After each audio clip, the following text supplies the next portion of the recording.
Hello students, एक बार फिर से ज्योति एजुकेशनल अड्डा पर आप लोगों का स्वागत है। तो शिक्षक बंधु हमारे जो शिक्षक बनने के लिए बिहार में तैयार हैं, उनको इंग्लिश लैंग्वेज में किसी तरह का कोई प्रॉब्लम नहीं हो, केवल क्लास करने से ही कोई एक्स्ट्रा आपको दम खम नहीं लगाना है घर पर। केवल क्लास को केयरफुली वॉच कीजिए और उन सब रूल्स को ध्यान में रखिए, रिजल्ट अपने आप हो जाएगा। ठीक है, तो हम लोग देरी ना करते हुए अब आगे के क्वेश्चन पिछले वीडियो में हम लोग डाले थे 4 क्वेश्चन कॉमन एरर का, आगे कुछ देखते हैं। देखिए, his father prevented him to go abroad for higher studies. बोलिए क्या आंसर होगा, बताइए क्या आंसर होगा।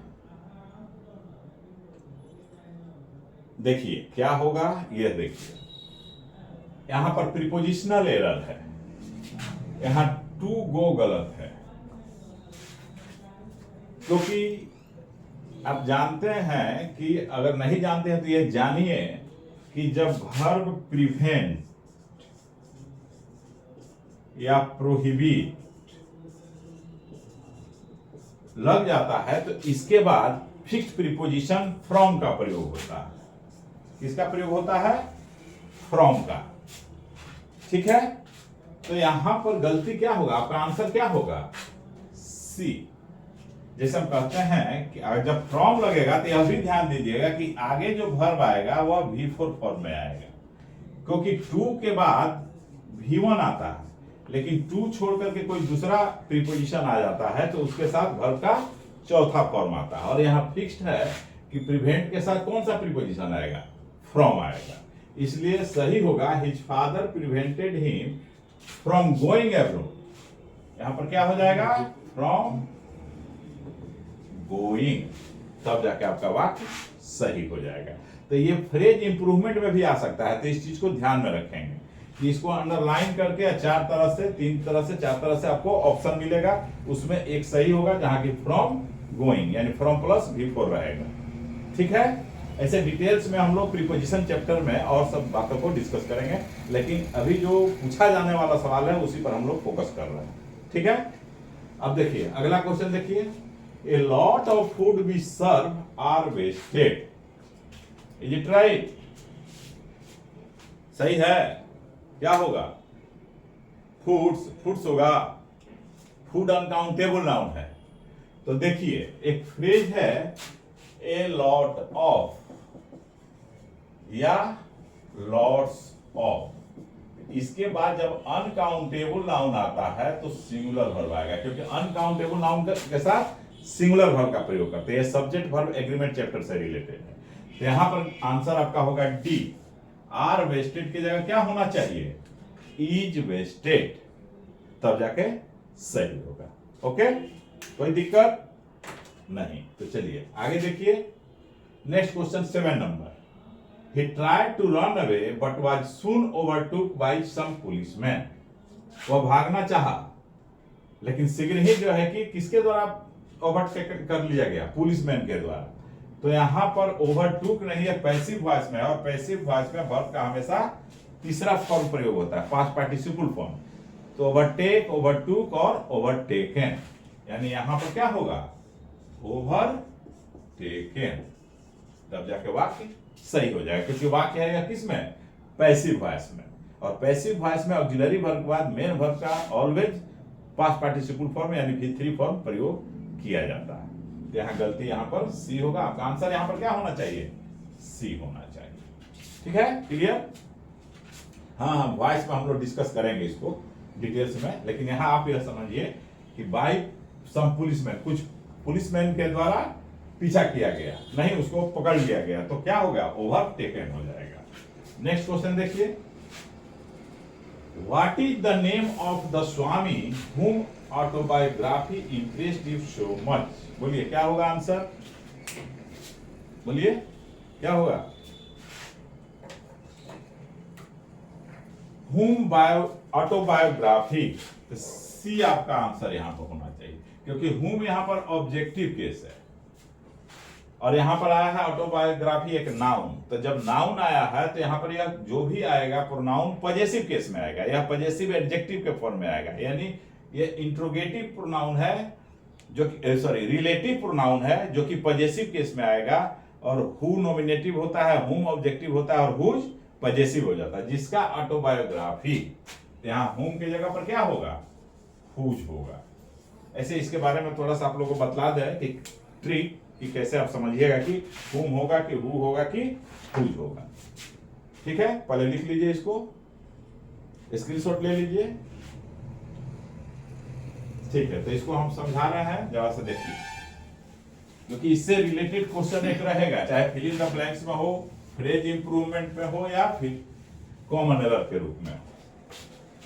तो यहां पर देखिए, जब हु रहेगा रिलेटिव प्रोनाउन तो इसका मीनिंग होगा जो या जिसने। पहले चीज ये वाक्य में मीनिंग देखिएगा।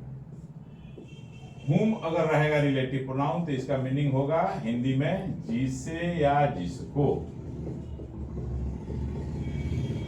और जब हुज रहेगा तो इसका मीनिंग आएगा जिसका या जिसके। तो ये ऑब्जेक्टिव केस है, ये ऑब्जेक्ट होगा, इसके बाद वर्ब आएगा तो ये समझिएगा कि यहां पर सब्जेक्ट होगा। जैसे हम लिखते हैं कि he is the boy whom has broken the chair। तो वही लड़का है जिसने कुर्सी को तोड़ा है। तो जिसने कुर्सी को तोड़ा है, तो देख रहे हैं कि यहाँ पर वर्ब आ गया, यानी कि सब्जेक्ट होगा। तो यहाँ पर हुम गलत होगा, यहाँ पर क्या होना चाहिए, हु होना चाहिए। ठीक है, कोई दिक्कत नहीं। अब देखिए कि हुम कब आएगा, तो ध्यान रखिएगा कि हुम आएगा तो यहां एक सब्जेक्ट और एक वर्ब रहेगा, इसी का यह ऑब्जेक्टिव केस यहां आ जाता है। जिसे या, वहां पर क्या मीनिंग निकलेगा, जिसे या जिसको। जैसे ही इज द बॉय, इसी सेंटेंस में देखिए कि ही इज द बॉय, ध्यान दीजिएगा, उसी सिंपल सेंटेंस से समझा रहे हैं कि he is the boy who he has beaten. अब ये देखिए, तो वही लड़का है जिसको उसने पीटा है। तो जिसको उसने पीटा है तो किसको पीटा है, वही ऑब्जेक्ट यहां बनेगा। तो यहां पर हु नहीं आकर के क्या हो जाएगा, हूं। क्लियर है कि जब सब्जेक्ट और वर्ब आ जाएगा तो यहां पर रिलेटिव प्रोनाउन ऑब्जेक्टिव केस में आएगा, ध्यान रखना है। सब्जेक्टिव केस में कब आएगा, कि जब यह सब्जेक्ट बन जाएगा, इसके ठीक बाद वर्ब आएगा, उसी का यह सब्जेक्ट बन जाएगा। और तीसरा आपका है पजेसिव केस वाला, तो ये ध्यान रखिए, ये रिलेटिव प्रोनाउन पजेसिव केस में कब होगा, कि इसके बाद कोई ना कोई नाउन आएगा जिसे अपना संबंध यह स्थापित करेगा। जैसे जिसके पिताजी, जिसकी साइकिल, यह समझ लीजिए, जिसकी मोटरसाइकिल, जिसकी कार, इस तरह से। अब जैसे एक एग्जाम्पल के तौर पर इसी को हम दे रहे हैं कि ही इज द बॉय, यहां लिखते हैं he is the boy whom father is a DM। यह वही लड़का है जिसके पिताजी क्या हैं, एक डीएम नहीं, जिलाधिकारी हैं। तो जिसके पिताजी, यानी पिताजी से इसका रिलेशन स्थापित हो रहा है नहीं, तो यह क्या हो जाएगा, पजेसिव केस में हो जाएगा। और यहाँ हुम गलत हो जाएगा, अगर हु लिखा हुआ रहेगा तो वो भी गलत होगा। यहाँ पर क्या होना चाहिए, हुज, जिसके पिताजी। तो इस ट्रिक से आप समझ सकते हैं कि जहां पर यह आ जाए बीच में रिलेटिव प्रोनाउन, तो ध्यान दीजिएगा कि इसके बाद क्या सा शब्द है। अगर वर्ब है तो यह सब्जेक्टिव केस होगा, सब्जेक्ट और वर्ब है तो यह ऑब्जेक्टिव केस में हो जाएगा, और इसके ठीक बाद अगर नाउन है तो यह पजेसिव केस में हो जाएगा। अगर इस क्लू को ध्यान में रखेंगे तो वाक्य का मीनिंग भी नहीं अगर निकल रहा होगा आपसे, तो वो आप सही आंसर पर पहुंच सकते हैं। ठीक है, ऐसे जब प्रोनाउन चैप्टर पढ़ाएंगे ना, तो प्रोनाउन में बहुत सारी चीजें हैं, वो सभी बतलाएंगे, लेकिन ये इंपॉर्टेंट है, इसे क्वेश्चन रहेगा ही रहेगा, इस पर ध्यान रखिएगा आप लोग, किसी ना किसी वे में रहेगा। ये कोई जरूरी नहीं है कि कॉमन एरर के ही रूप में। ठीक है, आगे बढ़े। स्क्रीनशॉट ले लीजिए, बाद में कॉपी पर नोट करते जाइएगा।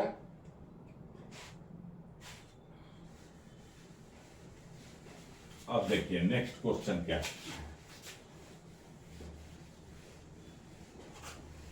नेक्स्ट क्वेश्चन है आपका, every soldier and every officer was in their place.